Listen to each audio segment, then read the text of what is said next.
Madam President, we are about to vote to end debate, a debate that never really began, on an amendment that is 1,200 pages, that was filed on Friday afternoon after many senators had left town, and we are now voting at 5:30 on Monday as many senators are stepping off the airplane. This is the 1,200-page amendment. We have seen this play before. It is reminiscent of Obamacare, yet another bill that we were told we've got to pass it to find out what's in it. And unfortunately, it seems there are some Republicans eager to go along with the Democrats in the mad rush to pass this bill. My point is very simple. What is the rush? Why are we proceeding gangbusters? And the only explanation that makes sense is there are many senators, it seems, in this body, perhaps on both sides of the aisle, that very much want a fig leaf. They want something that they can claim we are supporting border security when in fact this bill does not.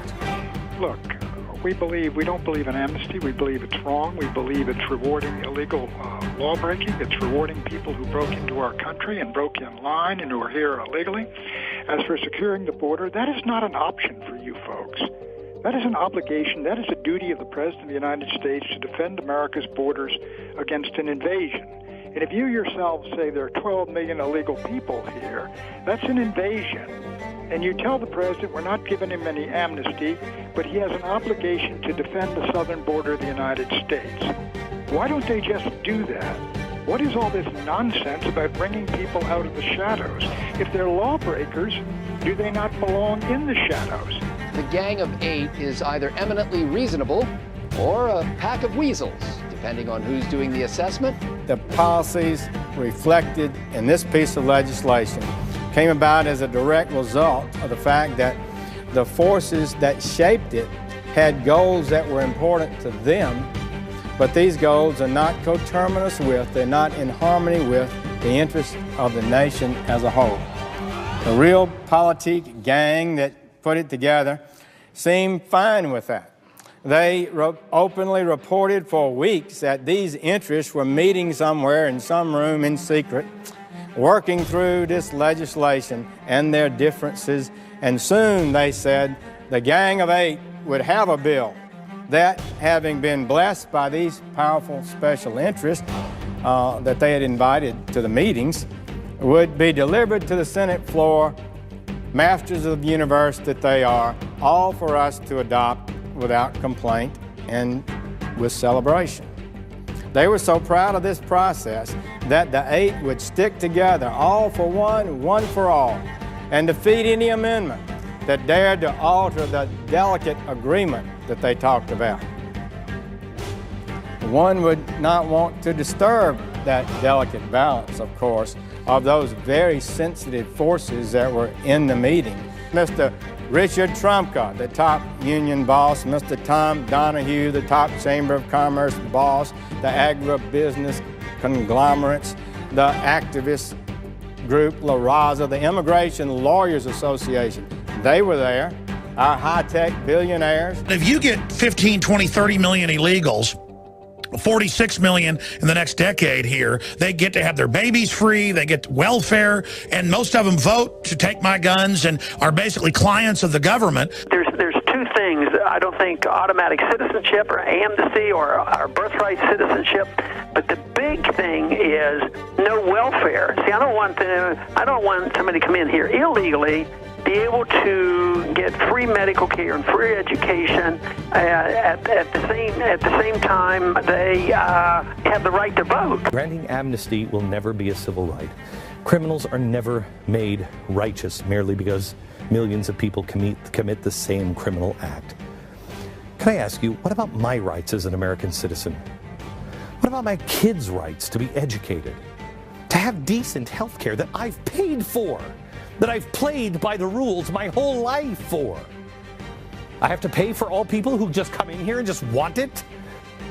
Madam President, the amendment that I would have called up had not the majority party objected is an amendment that would have corrected one of the most egregious aspects of the Gang of Eight bill. Namely, it is a penalty that is imposed on U.S. employers for hiring U.S. citizens and for hiring legal permanent residents. The Gang of Eight bill takes some 11 million people who are here illegally, and it grants them what is called RPI status, registered provisional immigrants. And it is the simple reality that anyone granted RPI status, anyone granted legalization under the Gang of Eight bill, is exempted from Obamacare. This statute puts an enormous incentive, an incentive from Congress for Joe to forcibly reduce the hours of United States citizens and of legal immigrants. Joe could potentially save hundreds of thousands of dollars by firing his U.S. citizen employees or his legal resident employees, and instead hiring those who are here illegally. Madam President, that doesn't make any sense. My question to you, Senator DeMint, you were up there, you served in the U.S. Senate, you know the Democrats from Schumer to Durbin on down. Have they ever been serious about border enforcement in a real, tangible way and committed to stopping the flow of illegal labor and others who seek to do harm to this country, to stop that flow across the border? Absolutely not. I've been in the immigration working groups with Ted Kennedy and the others, and the only thing they want is citizens and voters and union members. We don't have a problem with our border with Canada because Canada works. We have a problem with our border with Mexico because Mexico doesn't work, and everything south of Mexico doesn't work either. You just have to start by understanding that fundamental fact, and until you understand that fundamental fact, nothing else is going to make any sense at all. No one's talking about building a border wall with Canada. Now, when you deal with the Mexican border, you have an entirely different issue. The Mexican border is actually the border between functioning Western civilization in the United States and Canada and dysfunctional, corrupt, socialist dictatorships of various kinds that go back since the Western Hemisphere was founded. If you don't understand this fundamental issue, that the border between Northern European Protestant civilization and Southern European Catholic civilization is drawn at the American-Mexico border, if you don't understand that fundamental truth, then anything that follows is going to be just garbage in, garbage out. Madam President, central to any debate over immigration is the need to secure our borders. The American people are overwhelmingly unified on that proposition. We must secure our borders. And unfortunately, the bill before this body, the Gang of Eight immigration bill, does not secure our borders.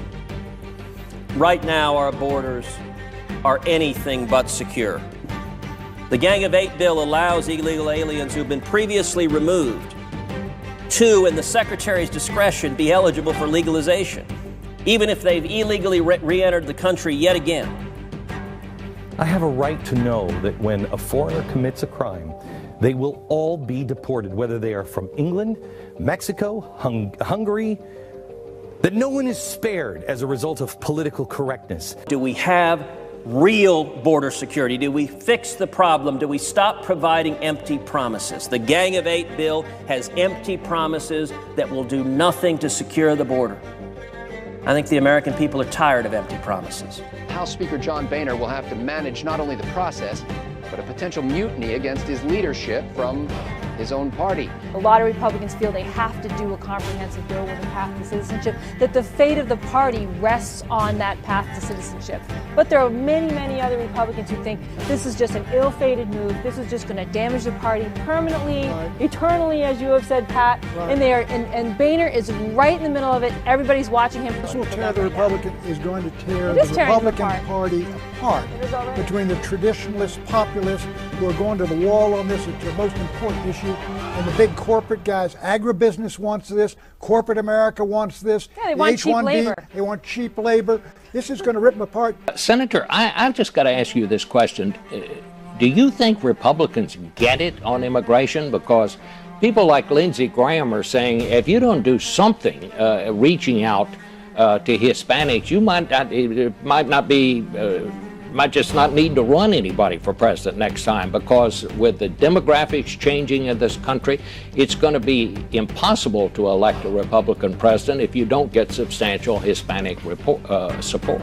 Look, this business of trying to parse this little pathway to get a percentage of the Hispanic vote and cost yourself 60% or 80% or whatever the approval numbers for immigration border control are is the kind of insanity that makes John Boehner absolutely the worst qualified person to be Speaker of the House in the time of Obama that's ever existed. Somebody has to hold up a sword, a flaming sword and a shield to these people and say this is wrong on moral principles, on philosophical principles. It's wrong. Forget about the details. It's wrong. It's immoral. It's unfair. To all the people who stand in line all around the world who wait for years and years and years to become immigrants, to simply say, here, 30 million of you, just because you broke the law, congratulations, here's your reward, it's immoral and it's wrong. And what you are doing is you're legalizing folks who vote between, 2-to-1 and 3-to-1 a Democratic. And what do you think is going to happen? They're suddenly going to convert to conservatism once they become legalized? I think what you're doing is you're creating the coalition, or you're creating the constituency that's going to kick the Republican Party into an early grave. Bob, we need to do the right thing. I think we move away from ethnic politics, and we try to appeal to all people based on what's best for America and for them. Fundamentally, this is about political cover. It's not about solving the problem, and I would suggest the approach is one we're all familiar with. It is the approach that perhaps in childhood we knew well. It is an approach that says, I will gladly secure the border next Tuesday for legalization today. Now, if we were naive, if we had not been through 1986 together, if we had not seen Congress play this same shell game with the American people, perhaps we would fall for it. But I don't think the American people are that gullible. Congress told the American people illegal immigration will go away as a result of this deal. What we saw in 1986 was the amnesty occurred, and yet the border never got secured. And here we are 3 decades later, and instead of 3 million people here illegally, there's some 11 million people here illegally. Well, Ronald Reagan was one who always learned from those things that didn't go the way he expected. And so I'm sure he would know and he would appreciate the fact that amnesty didn't work in 1986 and it won't work today. And I'm sure he would take a different tack, one aspect of which I believe would be increasing our enforcement of current laws, doing a better job of securing the border. Really, I think it's like a number of other issues. I think that if this is done, I do see a real split in the party, a real division, because you brought up Marco Rubio, the senator. I mean, he was something of a hero to virtually every Republican. I helped him enormously early on. I'm not trying to take credit, but I know a lot of them. Charismatic, conservative, he's articulate. Nothing conservative about humor, this bill. He's personable. Mm-hmm. And he steps out on this, and I think he stepped into it. I think he stepped on a landmine. Senator, are you nervous at all? Or are you confident that this bill will be part of a positive legacy that you will carry on? Does it worry you at all that this bill could be your legacy and it could maybe not have the effects that you want? What if this bill passes and many of these illegals turn into Democrats? Do you think that could be an albatross around your neck politically? People are saying, Senator, they are saying that this bill is just like Obamacare, just like McCain-Feingold. It will be an albatross around your neck. I see you standing there with John McCain, who is our past. I see you standing next to him. I cringe. He's not a conservative. He's not reliable. He's all over the map. It is very disappointing about Senator Rand Paul, who is so right on so many issues, to be so wrong on amnesty. He has put out his own plan, which calls for the legalization of illegal immigrants. Who is Rand Paul listening to? I know that the Tea Party and conservative people had better turn on him on this and call him up and yank him by the collar on this, because they say, well, I like him so much and I like him on other things. I'm a fan. I'm just not going to get, in his face about this. We're not in the business of loving these people Okay, these are not our gods. We're not supposed to be their fans. Okay, so to be clear, you've looked at it. Game of who our favorite racehorse is. Ooh, Rand Paul is my favorite racehorse. In my mind, given the scope of how the Democrats want to change America, isn't the most valid thing for the Republicans to do, if they are indeed still a conservative party, which I doubt that now today, but isn't the most important thing for them to do to act as a block, as a stopgap to this total transformation of American society? Otherwise, why even be a party? If you're just going to basically do and agree to most of what the Democrats are proposing on an issue like this, which is transformative to the electorate, then what's the point? I just have a general rule of thumb, based on having watched politics for the last 4 or 5 years, and that is, if Chuck Schumer's behind it, throw it away. If John McCain is behind it, then burn it, then throw it away. And if John McCain and Chuck Schumer are behind it, then you need to burn it, encase it in concrete, chisel it into 1,000,000 pieces, set acid onto that, reduce it to ashes, take it out to the middle of the ocean, and dump it into those fissures where the Earth's core is constantly going under. Put it back down into the core of the Earth, let it come out through a volcano in 500 million years. See how we like it then. Well, I'm sorry, you're out of a job.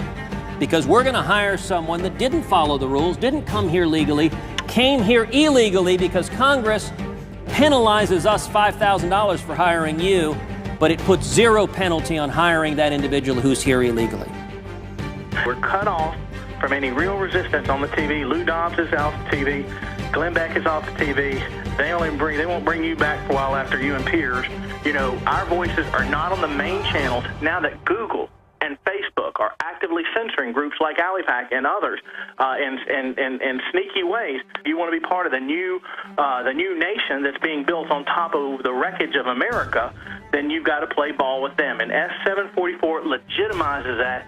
Well, right now we've got to get people to actually get out of their slumber here. They're not fighting back as intensely as they did in 2007 because they think someone's going to come on TV or somebody's going to come on most of the talk radio shows and tell them what's actually happening, and it's not happening this time out. A lot of our talk radio resources around the country have been neutralized. They have been fired, shifted to lesser listened to channels. All sorts of different things have happened that a large portion of our talk radio presence. No, they're taking all libertarian conservative shows, hundreds of them, off XM next month. I haven't even announced that yet. This is a takeover. We've had powerful talk radio shows, 101.1 FM here in North Carolina, all of a sudden go down, and up comes a Spanish language radio station, and it's dead. It's happening everywhere. This is how the future will be. I feel for the Mexican citizen living under corruption and violence and poverty. And you better understand their pain, America, because you're about to live that way too. In another 10 or 20 years, we'll be back here. But it won't be 3 million, it won't be 11 million, it will be 20 million or 30 million people here illegally. And Madam President, if that happens, there are going to be a lot more graves like this. Nobody out there is asking why black people are dying, why white people are dying out, why the white population suddenly has done something demographers have never seen before. My name is Adrian Murray. I'm an immigrant. My parents moved to America from Ireland 55 years ago to seek opportunity and a better life. At the time, new immigrants had to have a sponsor and proof of future employment. I still have the letters written to the INS on their behalf. My parents later became naturalized citizens and raised me to respect America, her customs, and her laws. That was back in the day when being an American citizen was prized. To stand before a judge with hand raised, pledging allegiance and fidelity to America was the dream of millions around the world. We devalue American citizenship by making it a cheap tool for political gain. My parents taught me to respect America's exceptionalism and therefore honor the institutions of this nation. Because of their example, I have built a successful business with 52 employees. Many of those in my plant are legal immigrants from Vietnam. They too came here the right way and endured much hardship to earn their citizen status. What am I to tell them? That their sacrifice was meaningless? That they should have just snuck in? That their citizenship has no value? That the joke is on them? What has this nation come to? It is getting harder and harder to recognize America, a nation which once proudly held fast to the virtues of liberty and freedom is now seriously contemplating a law which amounts to nothing more than thinly disguised human trafficking. Once the world's greatest deliberative body, the Senate is set to vote this bill into law without bothering even to read it. This cannot be, this must not stand. We have been looking for heroes for a very long time. We're looking for anybody that has a spine that will stand up and fight, even if it's a fight they know they're going to lose. But even so, if there are only 30 solid ones left standing in the end, they deserve our support. If they're going down on the ship, we should go down with them. In a time of career politicians where they have put their careers on the line for the country, the GOP brass is supporting this immigration bill, and it's wrong. The money that will be spent against these 70 by the Karl Roves of the world will be staggering. They will throw their big money behind the establishment, an establishment who's playing only for 2014 and 2016. What they fail to see is there isn't anything left by then. This very well may be the final stand.